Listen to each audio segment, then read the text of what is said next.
ஹஸ்பி அல்லா. இறைவனுக்கும் அடியானுக்கும் உள்ள நேரடி தொடர்பே இந்த தொழுகை தான். அல்லாஹ் தொழுவதின் சிறப்புகளை பற்றி நிறைய இடங்கள்ல அல்லாஹ் சொல்றான். வஅமுர் அஹலக பிஸ்ஸலாத், உம்முடைய குடும்பத்தை தொழுகையை கொண்டு நீ ஏவுவீராக. அதே மாதிரி 17வது அத்தியாயம் 78வது வசனத்துல அல்லாஹ் சொல்றான், அக்கீமுஸ் ஸலாத் லி துலூகி ஷம்ஸி இலா கஸ்கில் லைல் வ குர்ஆனில் ஃபஜ்ர் இன்ன குர்ஆனில் ஃபஜ்ர் கான மஷ்ஹூதா.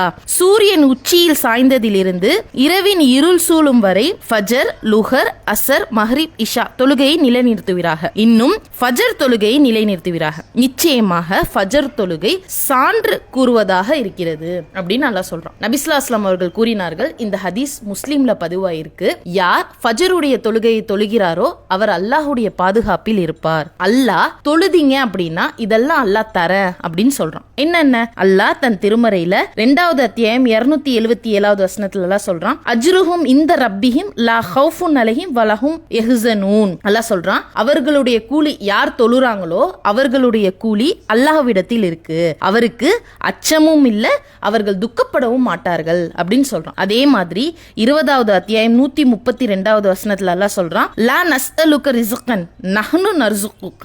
அல்லாஹ் என்ன சொல்றான், நான் உம்மிடம் உணவு கேட்கவில்லை, ஆனால் உமக்கு நாமே உணவு கொடுக்கிறோம் அப்படின்னு சொல்றான். தொழுவதுடைய சிறப்பு, இந்த உலகத்துல என்னென்ன கிடைக்குது, அவர்கள் அச்சமும் இல்லை, அவர்களுக்கு துக்கப்படவும் மாட்டார்கள், நான் தான் அவர்களுக்கு ரிஸ்கை தரேன் அப்படின்னு அல்லாஹ் சொல்றான். அதே மாதிரி நபி ஸல்லல்லாஹு அலைஹி வஸல்லம் அவர்கள் ஐவேளை தொழுகை பற்றி கூறும்போது, உதாரணமாக ஒரு வீட்டின் முன் ஆறு ஓடிக்கொண்டிருந்து ஒரு மனிதர் அந்த ஆற்றில் 5 தடவை குளித்தார்கள் என்றால் அவர்களிடத்தில் அசுத்தம் இருக்காது. அதே போன்று தான் யார் இந்த ஐவேளை தொழுகையை பேணி பாதுகாக்கிறார்களோ அவர்களிடத்தில் பாவங்கள் போக்கிவிடும். சுபஹானல்லாஹ். ஐவேளை தொழுகை பேன்றதுனால என்னெல்லாம் கிடைக்குது? அல்லாஹ் பாவத்தை போக்குறான், மேலும் அல்லாஹ்வுடைய பாதுகாப்பு கிடைக்குது, அவர்களுக்கு அச்சமும் இல்ல, துக்கமும் இல்ல, மேலும் அவர்களுக்கு உணவும் அல்லாஹ் தான் கொடுக்கிறேன் அப்படின்னு அல்லாஹ் சொல்றான். ஆனால் இன்று நம்மளுடைய நிலை, பலர்களுடைய வீட்டில் ஃபஜர் தொழுகை இல்லை. நீங்கள் உங்களை எவ்வளவு பலசாலி என்று சொல்லிக் கொண்டாலும் சரி, ஃபஜர் தொழுகைக்காக நீங்க போர்த்திருக்கும் போர்வையை தூக்க முடியவில்லை என்றால்